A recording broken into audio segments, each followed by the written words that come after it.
اس میں پھر ہم آگے چلتے ہیں، اگر کوئی شادی درمیان میں بھی روکنا چاہیں تو پلیز روک لیں، کہ یہ وہی بات جیسے معاذ بھائی نے بھی کی، پہلے آفاقی شہادت ہے، یعنی جو چیزیں مادے کے طور پہ باہر موجود ہیں،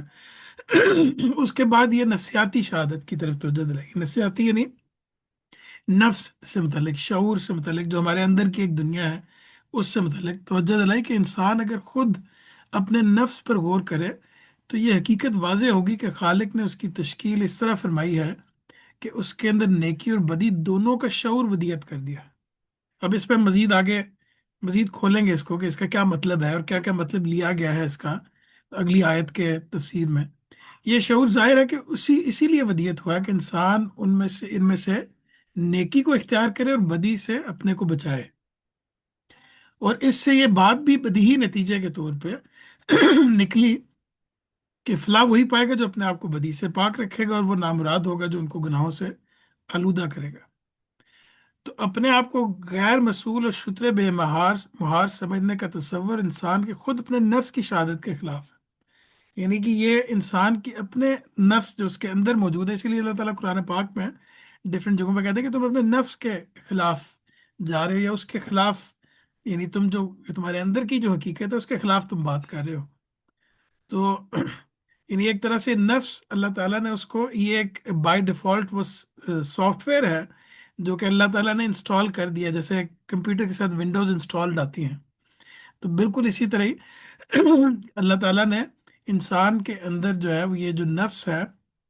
اس کو سنوار کے ڈالا ہے، اور سنوارا کس طرح وہ آگے ہم دیکھتے ہیں کہ وہ تصفیہ، یہ سواہا جو تصفیہ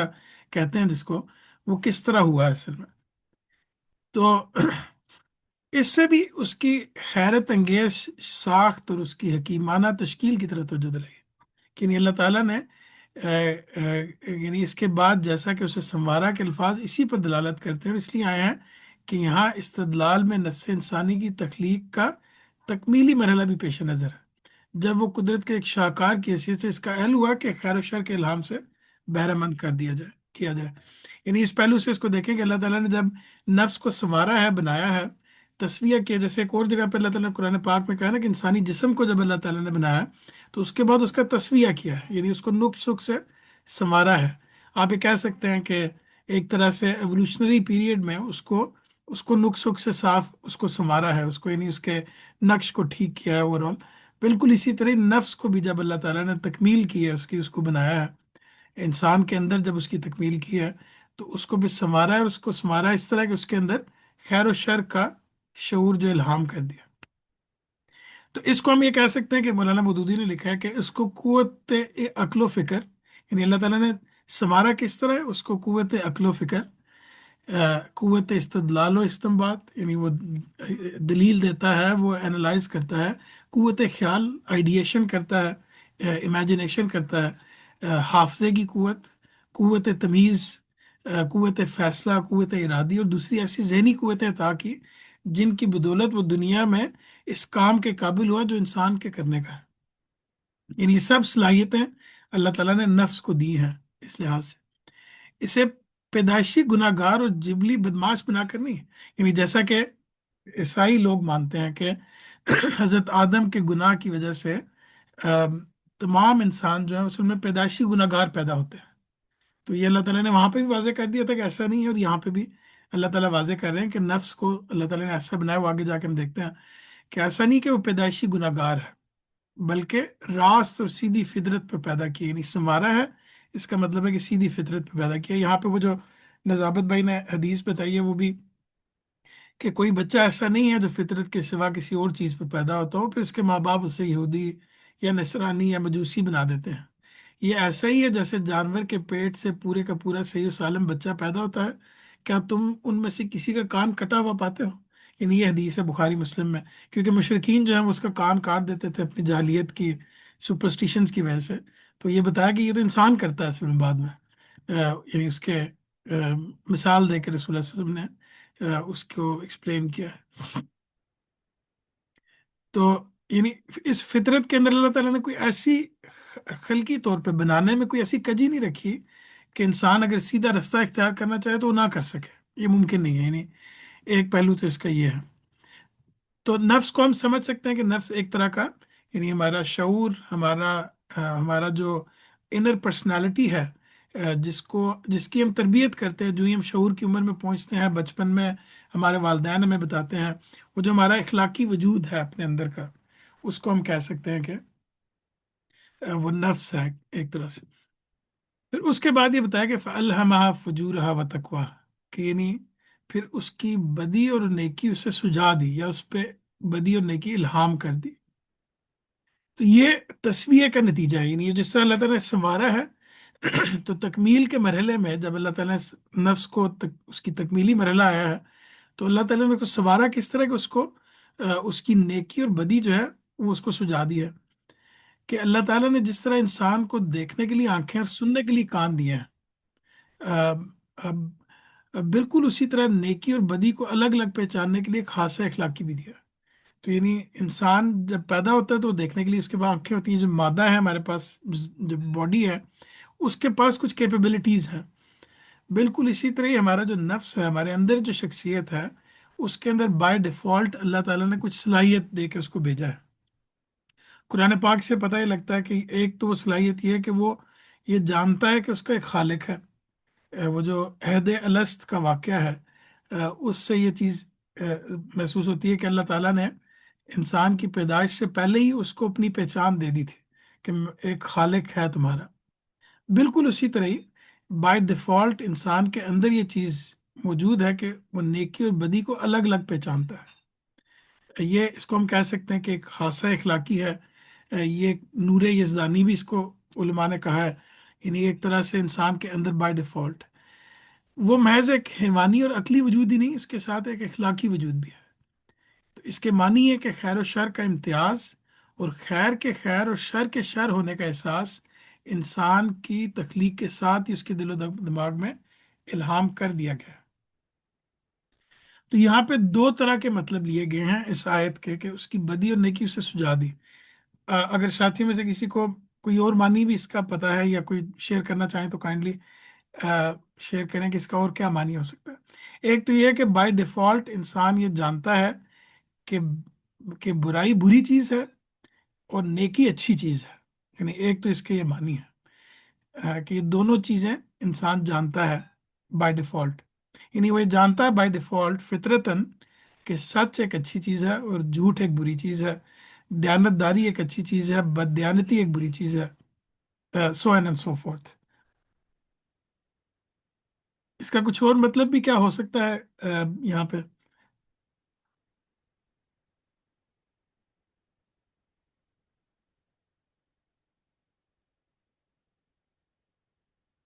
تو اس میں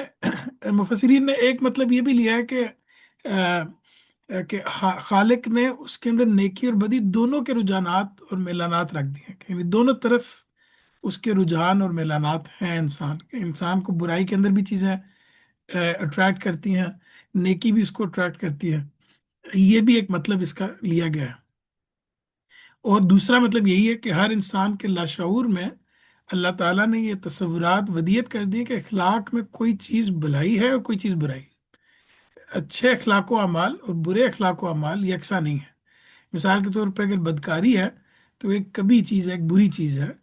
اور تقوی جو ہے وہ ایک اچھی چیز ہے، برائیوں سے بچنا۔ یہ تصورات انسان کے لیے اجنبی نہیں ہے۔ تو ہم جانتے ہیں کہ پوری دنیا میں اکراس بورڈ ان سب چیزوں کا پایا جانا جو ہے، یعنی تمام کی تمام انسانیت کی کامن ویلیوز ہیں، ایتھیکل ویلیوز، جو کہ انسان کے چونکہ فطرت کے اندر موجود ہیں، اس لیے پوری دنیا کے لوگ جو ہیں، چاہے مسلمان ہو غیر مسلم ہو، وہ بنیادی طور پر ان کو ایک ہی مانتے ہیں۔ ٹھیک ایک ہی جگہ پہ کھڑی ہے پوری انسانیت، سچ کو اچھا مانتی ہے، جھوٹ کو برا، انصاف کو اچھا مانتی ہے، اسی کی بنیاد پہ پورے ادارے قائم کرتی ہے اپنی دنیا میں، انصاف کے حصول کے لیے لڑتی ہے، غیر انصافی یا بد انصافی کو برا سمجھتی ہے، بے انصافی کو۔ اسی طرح ہی حیا کو پوری دنیا اچھا سمجھتی ہے، البتہ اس کے جو ایکسپریشن ہے وہ ڈفرینٹ ہے ڈفرینٹ ڈفرینٹ جگہوں پہ، لیکن جنرلی حیا کو ایک اچھا تصور مانا جاتا ہے۔ اور اسی طرح ہم باقی چیزوں کو بھی دیکھیں، کیونکہ انسان یہ ایک پروف ہے اس چیز کا کہ تمام جگہوں پہ ایک اللہ تعالیٰ نے فطرت میں ڈال کے انسان کو بھیجا۔ تو بعض دوسرے مقامات پر اللہ تعالیٰ نے یہی حقیقت قصہ بتائی کہ ان ہدینہ السبیل، کہ ہم نے اسے خیر و شر کی راہ سجا دی، یا ہدینہ نجدین، کہ ہم نے کیا اسے دونوں راستے نہیں سجائے، کہ الفاظ میں یہ چیز واضح کی ہے اللہ تعالیٰ نے۔ تو انسان کو بھی اس کی مختلف حیثیتوں کے لحاظ سے الگ الگ قسم کے الہامی علوم دیے گئے ہیں۔ ایک اگر حیوانی وجود کے لحاظ سے دیکھیں تو اس کی ایک عمدہ مثال ہے کہ مثال کے طور پہ بچہ جو ہی پیدا ہوتا ہے تو وہ ماں کا دودھ چوسنا شروع کرتا ہے، جس کی تعلیم اگر خدا نے فطری طور پر سے نہ دی ہوتی تو کوئی اسے یہ فن نہ سکھا سکتا تھا۔ یعنی کہ اگر اندر بیج نہ ہوتا انسان کے اندر تو وہ یہ چیزیں، حیوانی وجود کی جو چیزیں ہیں وہ نہ کر پاتا۔ اس کی اور بھی مثالیں ہو سکتی ہیں کہ مثال کے طور پہ انسان کے اندر یہ صلاحیت اگر نہ ہوتی کہ وہ دیکھنے کی صلاحیت مثال کے طور پہ اللہ تعالیٰ نے ودیت نہ کی ہوتی حیوانی وجود میں، تو آنکھیں کچھ بھی نہ کر پاتی، آنکھیں ہونے کے باوجود وہ دیکھ نہ پاتا۔ اس طرح کی اور کئی مثالیں حیوانی وجود میں۔ انسان کا دوسرا جو پہلو کہ وہ عقلی وجود ہے، تو عقلی وجود کے حساب سے بھی خدا نے انسان کی آفرینش کے آغاز سے لے کر ابھی تک اس کو مختلف طریقے سے الہام کیا ہے،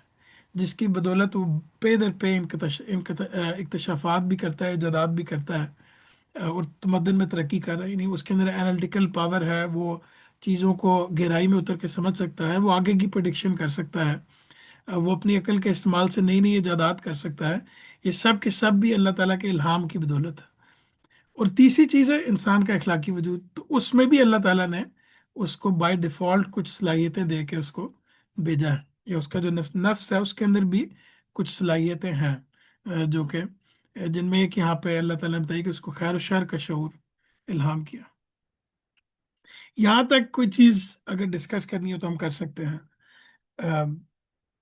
اگر ساتھیوں میں کسی کے ذہن میں بابر بھائی بھی ہیں، میرے خیال سے وہ آج سننے کے موڈ میں یا کسی جگہ بزی ہیں، تو اگر کوئی اور ساتھی بھی کچھ ایڈ کرنا چاہیں یہاں پہ۔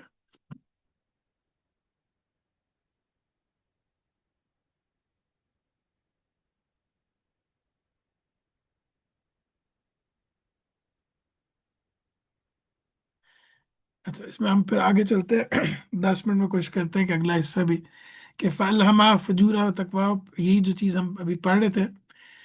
تو یہ جو امتیاز و احساس ہے ایک عالمگیر حقیقت ہے کہ انسان، جیسے میں نے پہلے بتایا کہ چنانچہ برے سے برا آدمی بھی گناہ کرتا ہے تو پہلے مرحلے میں اسے چھپانے کی کوشش کرتا ہے۔ آدم علیہ السلام کے بیٹے قابیل نے اپنے بھائی حابیل کو قتل کرنے کے بعد جو چھپانے کی کوشش کی ہے، تو وہ بھی اصل میں اسی چیز کا مظہر ہے کہ وہاں سے اللہ تعالیٰ نے بتا دیا کہ یہ چیز انسان کے اندر ودیت ہے۔ نو پرابلم بھائی، کوئی مسئلہ نہیں ہے۔ اگر تو یہی معاملہ نیکی کا ہے کہ انسان کو اس سے محبت ہے، انسان نیکی سے محبت کرتا ہے، اس کے لیے اپنے اندر عزت و احترام کے جذبات پاتا ہے۔ یعنی برے سے برا بندہ بھی نیکی کو یا نیک شخص کا احترام کرتا ہے اس وجہ سے، اور اپنے لیے جب بھی کوئی معاشرت پیدا کرتا ہے، یعنی کوئی سوسائٹی بناتا ہے، وہ غیر مسلم سوسائٹی ہو مسلم ہو، تو اس میں مثال کے طور پہ حق و انصاف کے لیے لازماً کوئی نظام قائم کرتا ہے۔ عدالتوں کا نظام ہے، پولیس کا نظام ہے، جو ریاست کا نظام ہے، وہ حق و انصاف کے لیے ہے بنیادی طور پہ۔ تو یہ اس امتیاز خیر و شر کے لیے فطری ہونے کا صریح ثبوت ہے کہ یہ انسان کی فطرت کے اندر ہے۔ اس کے برخلاف بہت سارے لوگ یہ سمجھتے ہیں کہ اصل میں یہ سب کچھ انسان نے ایک دوسرے کے ساتھ انٹریکٹ کر کے سیکھا ہے، یعنی ایوولوشن کی بیس پہ سیکھا ہے۔ قرآن اس کے مقابلے میں یہ کہہ رہا ہے کہ اصل میں یہ چیز انسان کے اندر ودیت کر کے میں نے بھیجی ہے اللہ تعالیٰ نے۔ تو یہ فرق سمجھ لینا چاہیے، کیونکہ آج کل جو ایتھیزم کا